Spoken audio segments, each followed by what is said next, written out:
এর আগেও আমাদেরকে মেরেছে, 28 তারিখেও মেরেছে, এখনো মারছে পুলিশ ভাইরা।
যত কিছুই হোক, এর আগেও আমাদেরকে মেরেছে, 28 তারিখেও মেরেছে, এখনো মারছে পুলিশ ভাইরা। বলি, যতই অত্যাচার নিপীড়ন নির্যাতন করেন না কেন, ওই যে মিথ্যা মামলা দিছেন, পরকালের কথা চিন্তা করেন।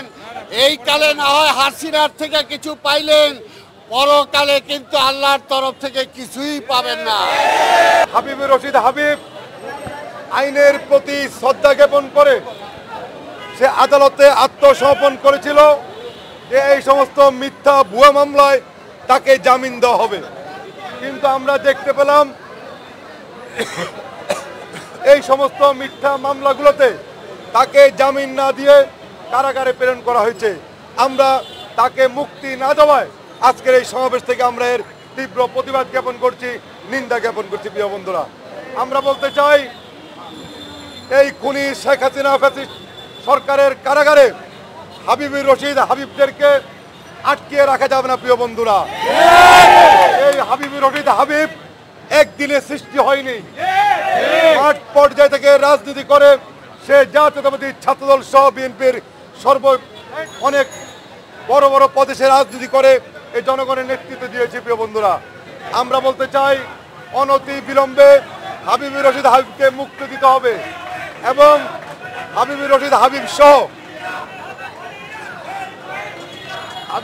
হাবিব সহ এই পর্যন্ত যাদেরকে মিথ্যা মামলায় কারাগারে আটকে রাখা হয়েছে, আমরা সকল রাজবন্দির আজকের এই সমাবেশ থেকে আমরা মুক্তি চাই। প্রিয় বন্ধুরা, একটু আগে আমার সভাপতি, আজকের এই সভার সভাপতি, তিনি একটি বক্তব্য বলেছিলেন যে স্বাধীনতা যুদ্ধ যদি বিএনপির যখন স্বাধীনতা হয় তখন বিএনপি ছিল না, কিন্তু যারা পরবর্তীতে বিএনপিকে নেতৃত্ব দিয়েছে তারা যদি সেদিন স্বাধীনতা যুদ্ধের নেতৃত্ব না দিতেন, এদের স্বাধীনতা কিনা আমাদের পক্ষে।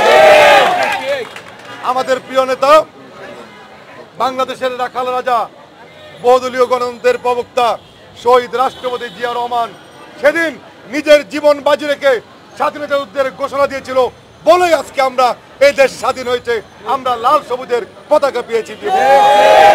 সুতরাং আমরা বলতে চাই, এই সমস্ত আজে বাজে কথা বলে কোনো লাভ নেই। প্রিয় বন্ধুরা, আজকে শেখ হাসিনা বলেন বিএনপির মামলাগুলো রাজনৈতিক নয়।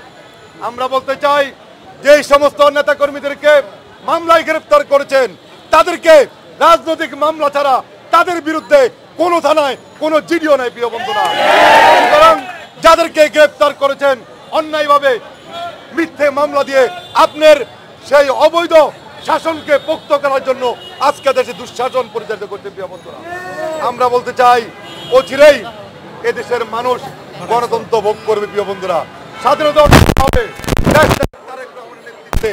মানুষের ভোটাধিকার গণতন্ত্র পুনরুদ্ধার না হওয়া পর্যন্ত আমাদের আন্দোলন চলবে। প্রিয় বন্ধুরা, আমরা ঐক্যবদ্ধ হবে, একসঙ্গে কাঁধে কাঁধ মিলিয়ে এই খুনি ফ্যাসিস্টের পতন আন্দোলনে রাজপথ থাকবো, সেই প্রত্যয় ব্যক্ত করে আজকের মতো বিদায় নিচ্ছি।